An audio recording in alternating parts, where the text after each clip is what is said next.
Hey everyone, thank you so much for joining me today. My name is Laura Train Mama. Today we are having a look at something slightly different because it's not Thomas, is it? No. We are looking at this story. It's called My Best Book of Trains. I hope you enjoy it. Here is the list of contents. So let's have a sneaky peek at what's ahead. The first railways. A faster way to travel. Crossing a continent. Steam trains. Travelling in luxury. Powered by diesel. Pulling a load. Electric trains. Staying on track. Mountain railways. Tunnels and bridges. High-speed trains. City railways. Maglev trains. And then there's the glossary and the index, which we probably won't cover here. The first railways. Over 250 years ago, railways in Europe were being built to carry material from mines. At first, these rails were made of flat stone laid in the ground. Loaded wagons would run down a hill by force of gravity. Workers had to steer them to stop them from running off the rails. Soon, metal rails were laid down and flanges, or lips, either side of the wheels, kept the trucks on the rails. The distance between the rails was known as the gauge. By the early 1800s, inventors had found a way to drive engines using steam, made from water heated by coal fires. The first passenger railway. By 1830, the English cities of Liverpool and Manchester were connected by rail. The 50-kilometre line was the first double-tracked railway with passenger trains running to a timetable. It took about 2 hours to make the journey. Horsepower. Before the invention of steam trains, horses were commonly used to pull wagons along rails. Catch Me Who Can. This was built in 1808 by Richard Trevithick, engineer of the world's first working steam locomotive in 1804. Stephenson's rocket. This was designed and built in 1829 for trials on Liverpool and Manchester Railway by George Stephenson and his son, Robert. It reached a speed of 40 kilometres per hour. Flanged wheels. Wheels were made with a lip or flange on either side to stop them from slipping off the rails. Here are two examples, one with wheels without flanges and wheels with flanges. A faster way to travel. In the 1850s, travel by train completely changed the way people could move about the country. Before that, coaches, drawn by teams of horses, often took 5 days to travel 300 kilometres. In winter, the rough roads might be flooded or blocked by fallen trees. The new trains carried people the same distance in about 5 hours. Paddington Station. This London station, designed by English engineer Isambard Kingdom Brunel, was opened in 1854. From here, passengers could travel 310 kilometres, open-top trucks. In the 1840s, rich people travelled in their own covered carriages. The poor had to stand in trucks open to the rain and wind and smothered in smoke from the engine. By 1850, railways provided carriages for second and third class travellers with hard benches and a covering roof. Crossing a continent. The first railway to cross an entire continent was built in the USA. It was completed in 1869, linking the United States from coast to coast. The new railway system allowed settlers to spread right across the country in search of land. But the track ran through territory that belonged to the Native American Indians, who called the train the Iron Horse. They often attract the railway builders in defence of their land. Steam power. This steam engine was typical of the kind used on the new railway. It weighed about 40 tonnes and could travel at up to 30 kilometres per hour. Heavy work. Teams of workers, known as navvies, laid track by fixing iron rails to wooden sleepers with spikes. In 1869, a record 16 kilometres was laid in one day by a team of 800 men. Steam engines. Until the 1950s, most passenger and freight trains were hauled by steam locomotives. Coal and sometimes oil was burned to heat water and to make steam at high pressure. This moved a piston back and forth, which drove the wheels. The advantage of these engines was the simplicity of their design, but they generated a lot of steam and smoke and had to carry their own supply of fuel on board. With the arrival of diesel and electric engines, the great age of steam came to an end. Steam in China. In China, where there is plenty of coal, steam locomotives were being built until 1995. Engines like this one are still widely used to haul both freight and passenger trains. Puffing uphill. In the Rocky Mountains of Colorado in the USA, old steam engines are still used to haul tourist trains on the Durango to Silverton line. Big Boy. The world's largest and most powerful steam engine is the 500-ton Big Boy. 25 were built in the 1940s to haul freight trains in Utah in the USA. Mallard. The world's fastest steam engine is Mallard. In July 1938, this streamlined locomotive reached a speed of 201 kilometers per hour between Grantham and Peterborough in England. It was eventually retired from service in May 2007. Travelling in luxury. From the 1850s, railway companies began to build more comfortable carriages, especially in the USA and Europe. Many long-distance trains were equipped with heating and lighting. In 1865, US businessman George Pullman built the first sleeping car, which also had a washroom. His name had been used to describe luxury Pullman cars for dining and sleeping ever since. This way of travel became very popular for those who could afford it. Today, many of the carriages have been restored for use by tourists. By night, bunks fold down from the walls. These compartments on the Venice Simplon Orient Express also contain a wash basin and hanging space for clothes. By day, the beds in the sleeping compartment can be folded away to form a comfortable seating area. Staff on board. The passengers on board the luxury services are looked after by staff trained as chefs, waiters, stewards, conductors and porters. Travelling restaurant. The Lalique dining car, built in 1929 as a first-class Pullman, is one of the carriages used on the Venice Simplon Orient Express, which runs on routes in Europe. The carriage is named after René Lalique, who designed its decorative panels. Powered by diesel. And at this point, I have been joined by my little helper. In the 1930s, diesel trains started to run in countries such as Germany and the USA, where diesel oil was cheaper than coal. Most diesel engines power a generator, which makes electricity. This drives a motor that turns the wheels. Like steam engines, diesel locomotives gave out fumes, but were easier to clean and maintain. Some were also very fast. In the USA, the Zurlington Zephyr ran at an average speed of 134 kilometers per hour. By the late 1950s, more passenger trains in North America were hauled by diesels. 10 years later, steam engines had disappeared from almost all railways in Europe and North America. Longest and heaviest.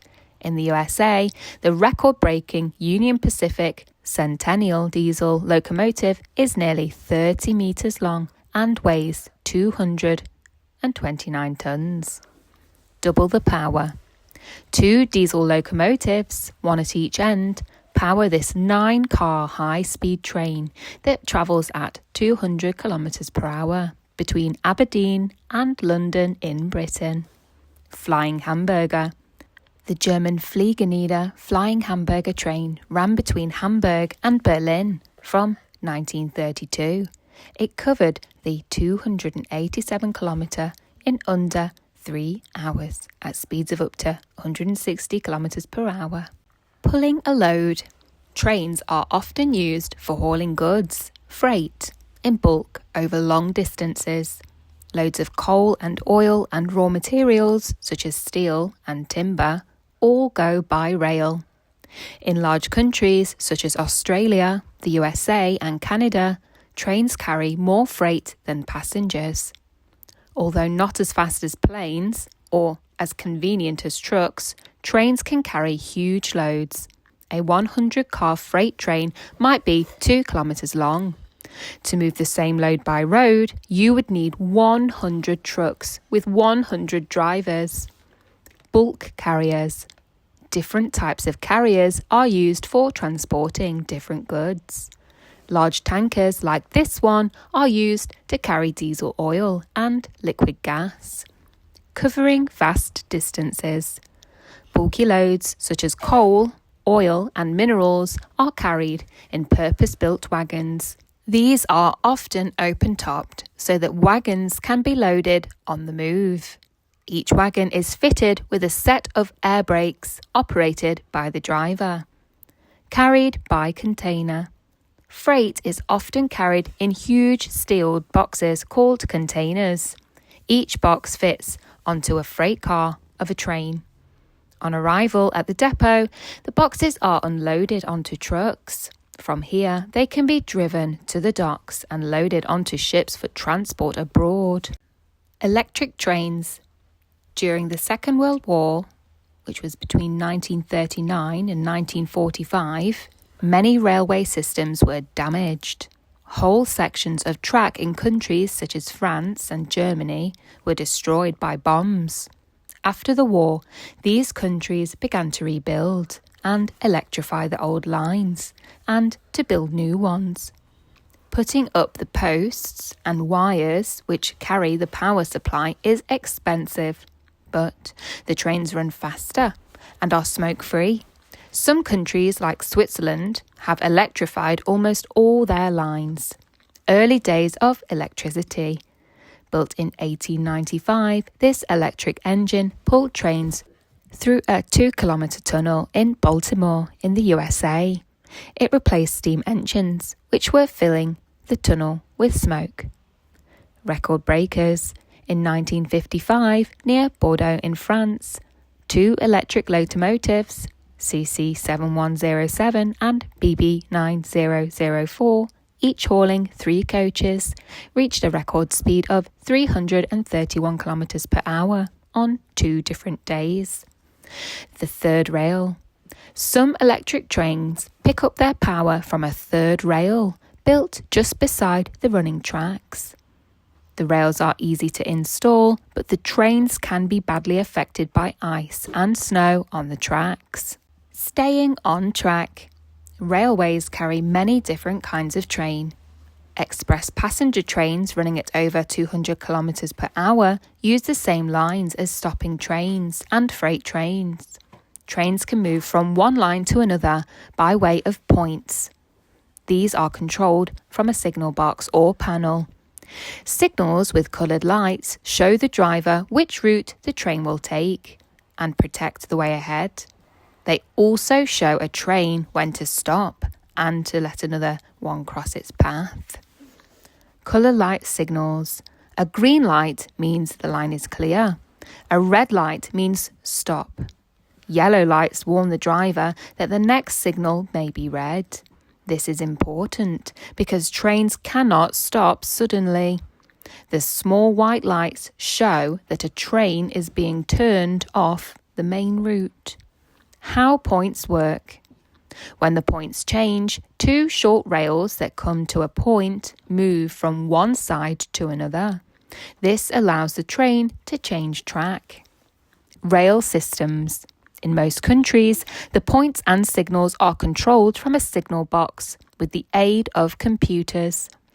Signal controllers keep the lines free for high-speed express trains by moving local trains onto slow or relief lines. Freight trains can wait in sidings for much faster traffic to pass. Where the railway crosses the road, a level crossing with barriers and flashing red lights brings road traffic to a halt. Mountain railways. In northern Mexico, trains cross the Sierra Madre mountain range on a spectacular line stretching for 650 kilometers from Los Mochis to the Pacific coast of the city, Chihuahua. Leaving Los Mochis, the train climbs from sea level to a height of 2,460 meters. At the top, it reaches the Copper Canyon, an area with 17 kilometers of canyons up to 2 kilometers deep. One tourist train a day makes a 14-hour journey in each direction. The railway took 90 years to build and was finally opened in 1961. Rack Railway. On steep railways, a bar or rack is laid between the rails. Like a row of teeth with gaps, it links and grips with cogwheels under the engine as it drives the train up or down the mountain to the summit. To the summit, the line twists and turns through 86 tunnels and over 59 viaducts built high up in the mountains. The highest point, Divisadero, is perched at 2,460 meters, right on the rim of Copper Canyon. Tunnels and bridges. In hilly countries, engineers need to build tunnels through mountains. They also have to build bridges across rivers and ravines. The lines would be too steep for trains to climb if they followed the ups and downs of most roads. Early tunnels were difficult and dangerous to build. Underground rivers may cause a sudden flood, while breaking up rock with gunpowder could bring the roof down. The longest railway tunnel runs underwater for 53 kilometers between the island of Honshu and Hokkaido in Japan. It was opened in 1988. Sydney Harbour Bridge. Sydney's famous bridge was opened in 1932. It links two parts of this big Australian city.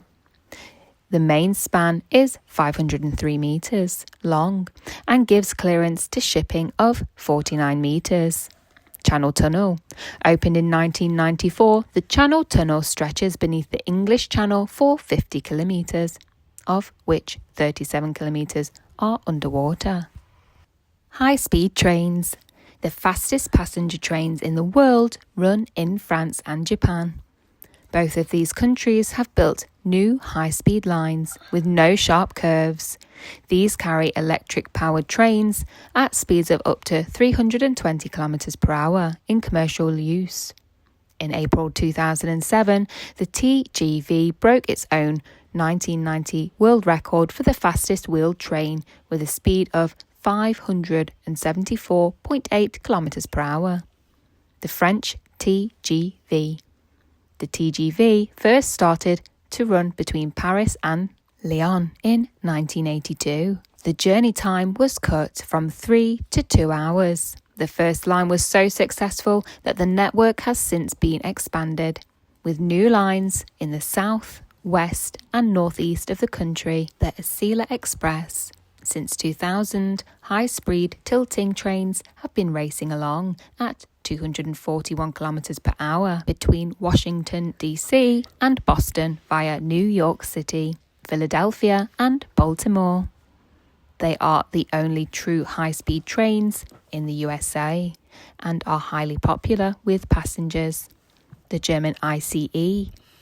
These intercity trains run at over 200 kilometers per hour on several lines. One set a record of 400 kilometers per hour in 1988, but normal speeds are much lower on the older lines, with many curves. Italian tilting trains. Italian state railways have built tilting trains called pendolinos.